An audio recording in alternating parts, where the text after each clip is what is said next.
বাংলাদেশে আমরা দেখতে পাচ্ছি চাঁদাবাজির মাত্রা এবং সেটা নিয়ে মানুষ খুনের যে অবস্থা, এটা আমাদেরকে স্তম্ভিত করে দিয়েছে। অনেক পুলিশ মনে মনে চায় দেশ অস্থির হোক, হলে তারা খুশি হয়, ঠিক কিনা? যেই পুলিশ 15-20 লক্ষ টাকা ঘুষ দিয়ে ঢুকছে, যেইগুলার পরিচয় ছিল ভিন্ন রকম, সেই পরিচয় দেশে আপনি তাদেরকে দিয়ে মানুষ বানানোর চেষ্টা করতেছেন। কুত্তাল্লে সোজা হয়ে যাবে, কিন্তু এই দেশের পুলিশ সোজা হবে না। সম্ভাবনার কথা বলে রাখলাম। নির্বাচনের গান গাচ্ছেন, আগের নির্বাচনে ভিন্ন রকম ভাবে বাক্স টাক্স চলে গেছে, নতুন নির্বাচনেও এরকম করে বাক্স চলে যাবে। ছোটবেলার থেকে দৃষ্টান্তমূলক বিচারের বর্ণনা শুনে আসছি। দৃষ্টান্তমূলক বিচার মানে ইসলামী শরিয়ার বিচার। পৃথিবীর মানুষ বুঝে ফেলছে ইসলামী শরিয়া ছাড়া কোনো শান্তি কিয়ামত পর্যন্ত আসতে পারে না। এই জন্য আমরা বললাম এই সনদ এবং এই বিষয় নিয়ে আমাদের যথেষ্ট দুঃখের জায়গা আছে। আপনারা যদি অনুভব করেন তাহলে আপনাদের জন্য ভালো, আর অনুভব না করলে একদিন এইগুলা ডাস্টবিনের মধ্যে নিক্ষেপিত হবে। বাংলাদেশে আমরা দেখতে পাচ্ছি চাঁদাবাজির মাত্রা এবং সেটা নিয়ে মানুষ খুনের যে অবস্থা, এটা আমাদেরকে স্তম্ভিত করে দিয়েছে, এটা আমাদেরকে বিস্মিত করে দিয়েছে, আমাদেরকে অবাক করেছে। বিগত বছরখানিক ধরে পুলিশ, র্যাব, বিভিন্ন বাহিনী গুম খুন এইগুলো আমাদের চোখে আসে নাই, কিন্তু নীরব চাঁদাবাজি, নীরব ঘুষ খাওয়া, নীরব দুর্নীতি, এটা যেন আস্তে আস্তে করে আবার মাথা ছাড়া দিয়ে উঠতেছে।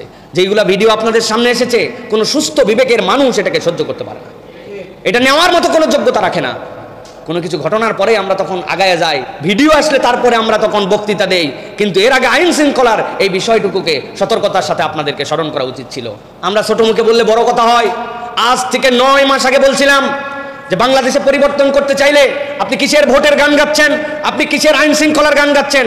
যা করে সবগুলা করে পুলিশ এবং আইন শৃঙ্খলা নিয়ন্ত্রণ করে বাহিনী।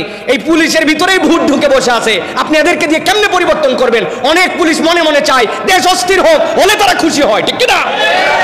এই জন্য আমরা দাবি জানাবো আগামী 1-2 মাসের মধ্যে স্পেশাল ট্রেনিং দিয়ে দেশে মিনিমাম 50,000 নতুন পুলিশ, যারা তাওহীদপন্থী, ইসলাম পছন্দ করে, সৎ পরিবারের সন্তান, এদেরকে নিয়োগ দিয়ে দেখেন 3 মাসের মধ্যে দেশ ঠান্ডা হয়ে যাবে, ঠিক কিনা?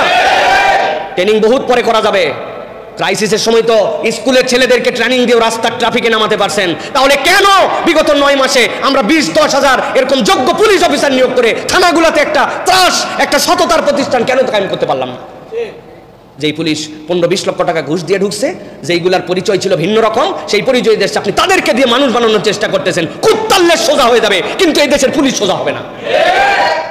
অতএব আমরা বলতে চাই একদম বেছে বেছে আইন শৃঙ্খলা বাহিনীতে দ্রুত র্যাপিডলি মানুষ নিয়োগ দেওয়া লাগবে। তাছাড়া সম্ভাবনার কথা বলে রাখলাম। নির্বাচনের গান গাচ্ছেন, আগের নির্বাচনে ভিন্ন রকম ভাবে বাক্স টাক্স চলে গেছে, নতুন নির্বাচনেও এরকম করে বাক্স চলে যাবে। আপনি ঠেকাতে পারবেন না এই পুলিশ দিয়া। তারা চাবে এটা হোক, বলবে আমরা কি করবো, আমরা কি মানুষের গুলি করবো নাকি? তারা নিয়ে গেছে, নিয়ে যাক। ভিতরে একটা